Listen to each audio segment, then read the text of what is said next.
100 subscribers. Holy shiznickles. I seriously cannot express how much this means to me. I'm so glad my Gran Turismo content has gathered this much of an audience, in spite of the poor video quality of the past. So just like the previous milestones, I'm presenting the only appropriate sequel imaginable. 100 subscribers was my favorite Gran Turismo 1 cars, 250 was Gran Turismo 2, now Gran Turismo 3 A-Spec. This time, I got 12 vehicles to share my personal love for. My fondness for these cars is different from Gran Turismo 2, where the appeal of the game was mostly the uniqueness of the car selection. It's more so how these cars are treated and how much more character they give off, especially with how incredible the graphics are for 2001 standards.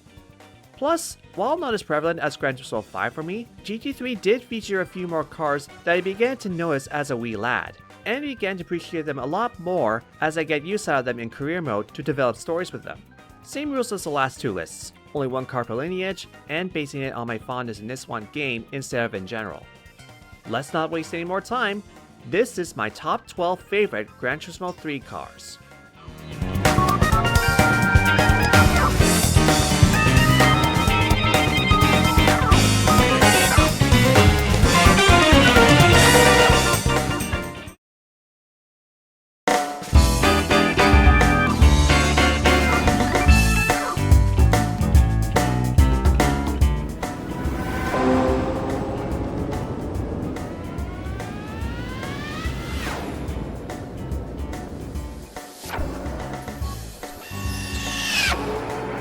Yeah, I'm starting this list by explaining via footage, not words.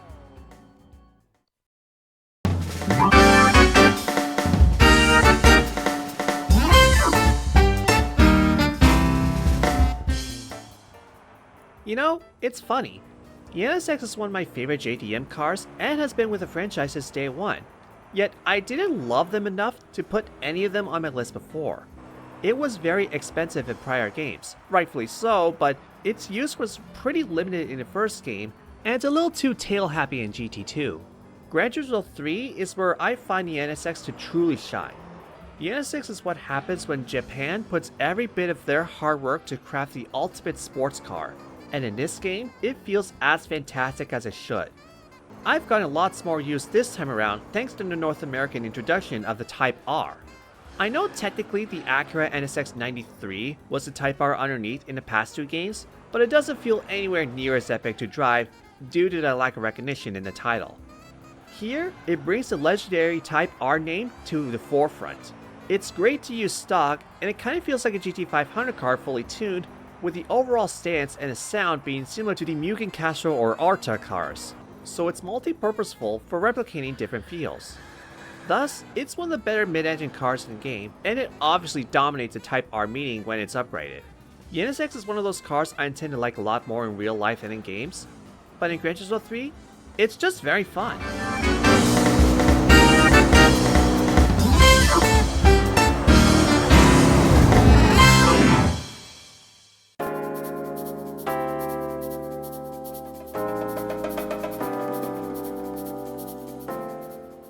I severely undersold the GT40 in Gran Turismo 2. I placed it 6th in my previous top 20 countdown, but now I would rise it 3 spots. It's just such a useful force, and it feels justified for the legend it is in real life. That being said, I first took notice of this car in Gran Turismo 3, in both positive and negative ways. I thought it looked nice with the short round body and Gulf colors, it sounded very good, and it was very surprising to me that Ford had a race car back in the day that looked like a supercar. On the other hand, this was a victim for my most hated license test in Gran Turismo 3 as a kid. S2 with a full lap on Seattle in reverse. I already showed my childhood hatred with this meme post a couple of years back, but to summarize, the first corner sucks. It really sucks. It's similar to my trauma with the infamous IA-15 in Gran Turismo 4, although I wasn't as bothered here because I can still watch previews for races I can't access, something that will be more prevalent later on the list. So the GT40 is one of the most memorable cars in GT3 because of that. But revisiting this game now, I don't get much use out of this car due to the changes in racing regulations. Regardless, it's still one of my favorite GT3 cars for looking and sounding just as good, if not better, than the last game's debut.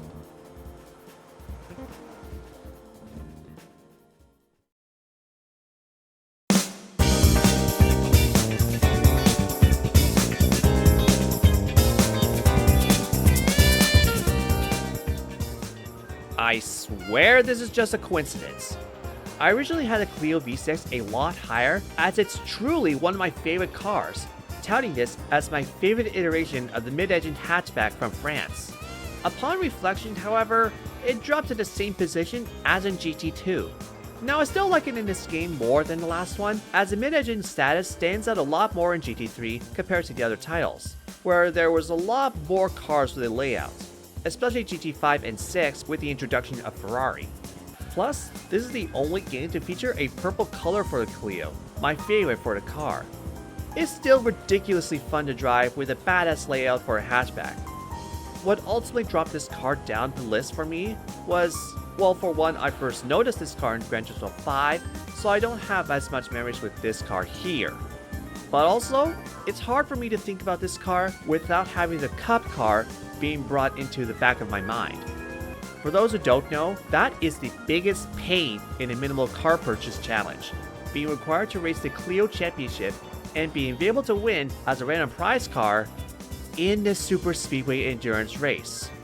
Granted, it's a brainless race with the Escudo, and I haven't done it yet, but I already went through the suffering of obtaining random endurance prize cars in Gran Turismo 2. I thought I was done with this crap.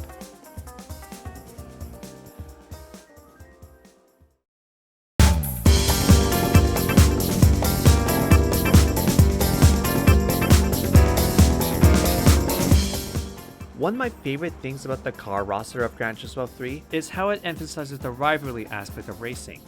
There's few race cars of specific classes, but there's still a good variety of classes to begin with, and it highlights those cars even more as a result. You got GT Racing, Super GT, World Rally, Le Mans prototypes, and even F1. More often than not, the cars in these classes are some of the best and most important in the world at the time, and it helped newcomers like me to appreciate those forms of racing even more by highlighting the cars themselves. It also meant we got standout favorites so that we can add personal stakes to each other when we raced against ourselves or AI. This is my DTM favorite, the CLK. Yopel, Astra, and Calibra are both great options. All three of them are really. But the CLK gets my vote for being distinctive, one Merc as opposed to two Opals, the silver livery complementing the brand very well, and getting the extra boost in career mode with the Legend of Silver Aero races. Natural aspiration, great handling, memorable car. Also a cool bonus after finding out this sort of revived the idea of a CLK race car in Gran Turismo, as the CLK LM for GT2 was one of the most notable cut cars from that game.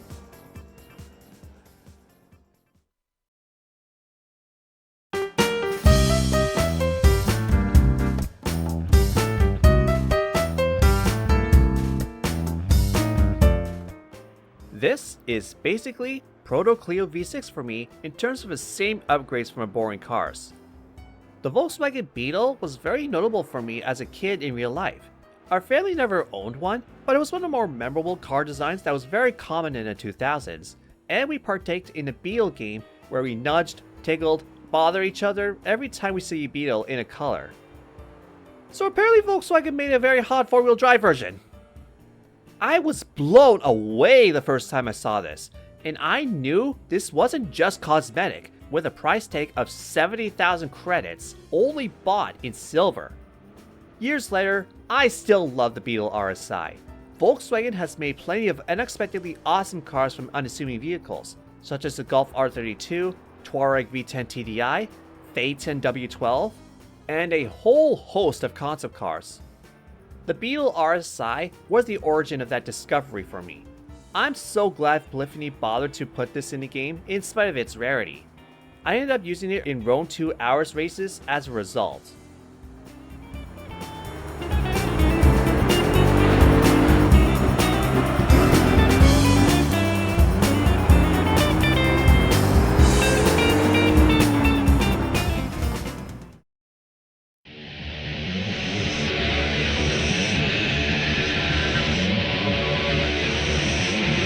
Nope.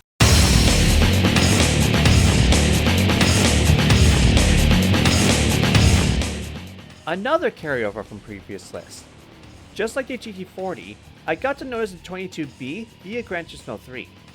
I was a massive Impreza rally car fan with that dark blue and yellow livery, and I remember at the time I was searching for a road-going Impreza in that solid blue mica color and being very confused for not seeing anyone available in that color. Making things even more confusing is the later Bug-Eye Impreza got that blue color as an option, even on the wagon. But the earlier shape, which is the one I prefer, didn't get it. Turns out, in Gran Turismo at least, it was designated to this car. Even though it was in Gran Turismo 2, it was tuckered in a used car dealership at random, and it's one of the rarer cars in the game, so I never noticed it there.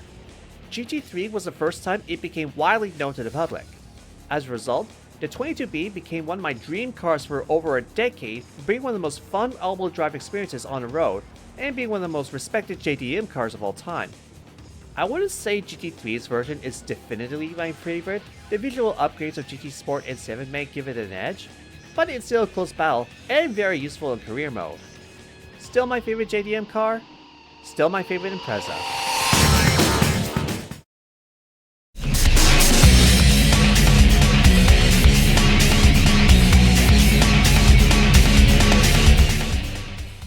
This is an interesting one. I'm not really a massive F1 guy, but out of all cars in Gran Turismo 3, I spent the most miles on this one, mainly due to collecting prize cars from championships. Anyone who has ever done car collecting in this game knows exactly what I'm talking about. I've grown to really appreciate the F094H more than I anticipated for that reason and more. I never found out about F1 cars in GT3 for the longest time. S-License unlocked the ability to see Formula GT in professional, and like I said before, I never unlocked it. So it was a real shock to find 6 of them in this game. I think I use this particular car more than the rest of the F1 cars because it's easily accessible, relatively speaking. If you don't win this by the Trial Mountain or Tokyo Endurance Race events, you can still guarantee one by completing all the Endurance League races. I'm glad I got more use out of this too, as being one of the only 2 F1 cars not based by a Senna-driven car is refreshing. Regardless, I'm thankful these cars exist for car collecting purposes. Again, I don't follow open wheel racing, but out of all the cars in Gran Turismo that fall under this category, this is my favorite.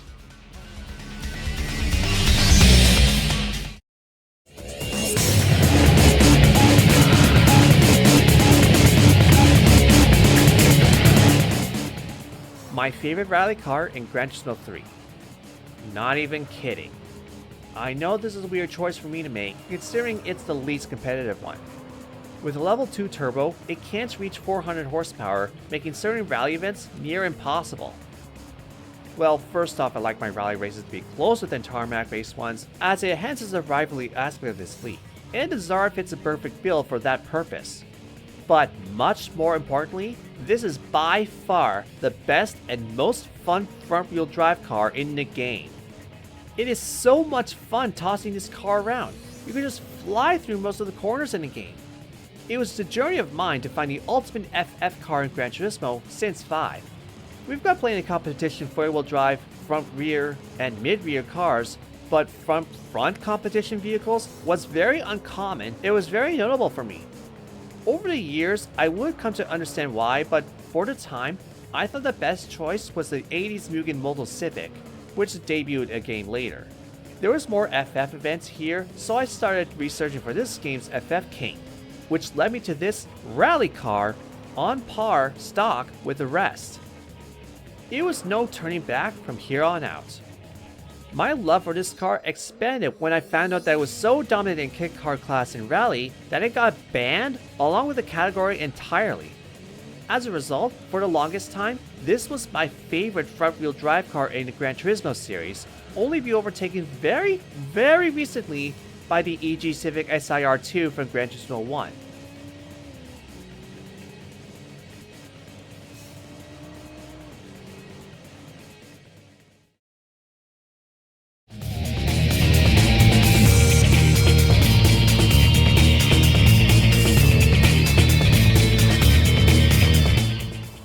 Turismo 1 had the GTR LM Nismo road car.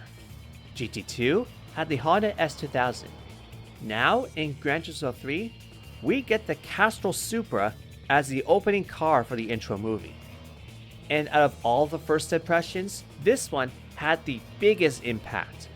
Even though I only played the first two Gran Turismo games for a couple of years before then, and I didn't develop attachments to the majority of the cars, the Castrol Supra was one of the exceptions. It had a color combination that stood out so much from the other race cars, being white and added by two colors that together can feel rather corny and too specific, green and red for Christmas season. But it worked so well here that it has become an icon, and thus I felt rewarded for spending time with those two games after seeing this in the intro movie for the first time. This was part of the biggest and most packed competition rivalry on tarmac, being aided with the NSX and GTR and the other teams like Pennzoil, Danzasart, and Arta in the GT500 class. It's for all those reasons that the 2000 model is hands down my favorite Castrol Supra, despite not being as successful as its predecessors. On top of that, it's my favorite sounding Supra, has my favorite visuals of any Supra, with a chunky front and rear and large grille, and is really fast and tuned. It's just a wonderful car to work with in Gran Turismo 3, and it's the car I think of first when it comes to iconic cars from said game.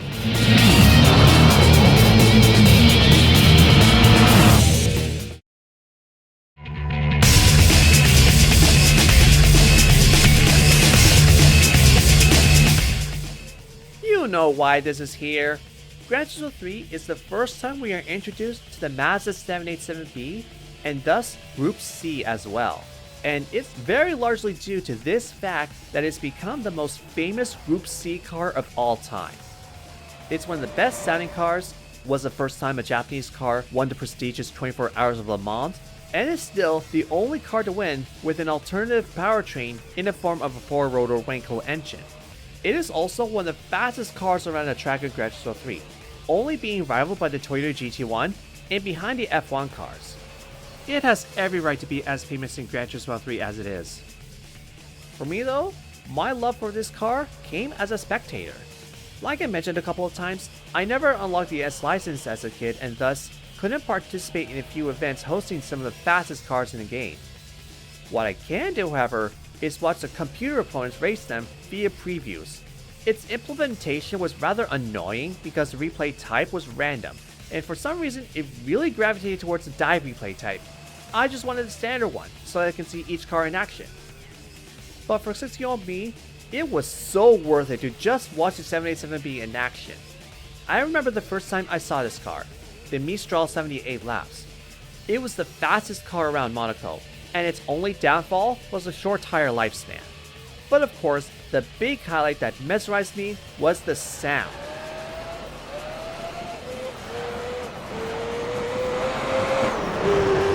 High-pitched vehicles in Gran Turismo 3 was very rare, so this was a major standout among the crowd. I knew the moment I listened to the Mazda, I wanted it. Of course, it would take me years to finally obtain it, even after GT4's release, but it did not disappoint. For the longest time, it was one of my top 5 favorite cars of all time. It's not nowadays, but GT3's version still holds a very special place in my heart.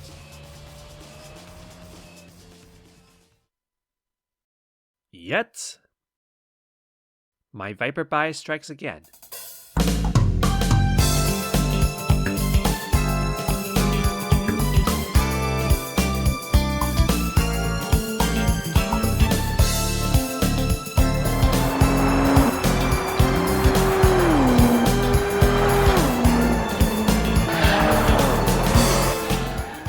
As my favorite car in Gran Turismo 3 is also my favorite race car of all time. While I am sad that the early road Viper GTS with the blue and white stripes didn't survive the transition to GT2, this car easily fills the gap for comfort car status. Unlike the 787B from the previous entry, I could easily try out this car's ability via arcade mode, and I would spend hours in free run just driving this car around the game's tracks using this car. It was therapeutic. Despite this, however, I was still ready to give the 787B the top slot for being the more special car and more rewarding car once I finally obtained it. However, it's thanks to the last few years and learning more about the Dodge Viper GTSR Team Orica, specifically this small year and, believe it or not, the 91 number that ultimately guaranteed this car's top spot. For instance, the GTSR was one of the most dominant forces in the GT class racing at the time, at Le Mans, Nürburgring, Spa, what have you. But it was the Daytona 24-hour race in the year 2000 that garnished this car's major respect for me, accomplishing a feat not too far off what the McLaren F1 did in 1995 by winning the overall race, beating out Ferrari F33 SPs and Cadillac Northstar LMPs. And yet, it still wasn't a walking victory, as the Corvette C5R crossed the finish line only 30 seconds later. For a 24-hour race, that is extremely remarkable. I was also ecstatic to come to terms with just how good this car is when fully tuned, having over 1,000 horsepower, making it one of the most competitive race cars in Gran Turismo 3.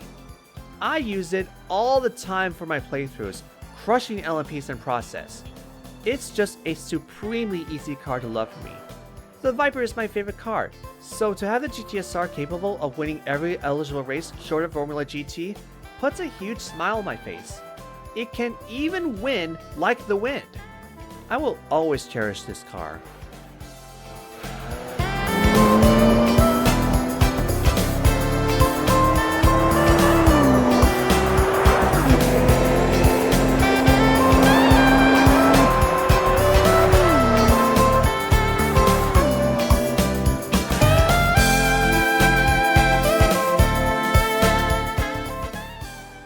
That wraps up my countdown. I hope you all enjoyed me sharing my stories with these 12 cars, and I would love to know what your favorite cars in Gran Turismo 3 are as well. See you later!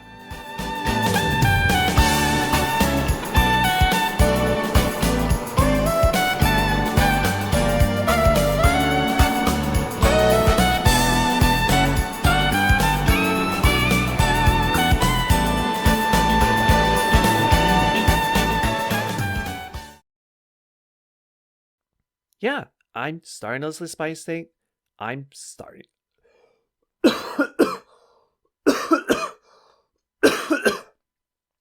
The coughing fit is longer than the actual take.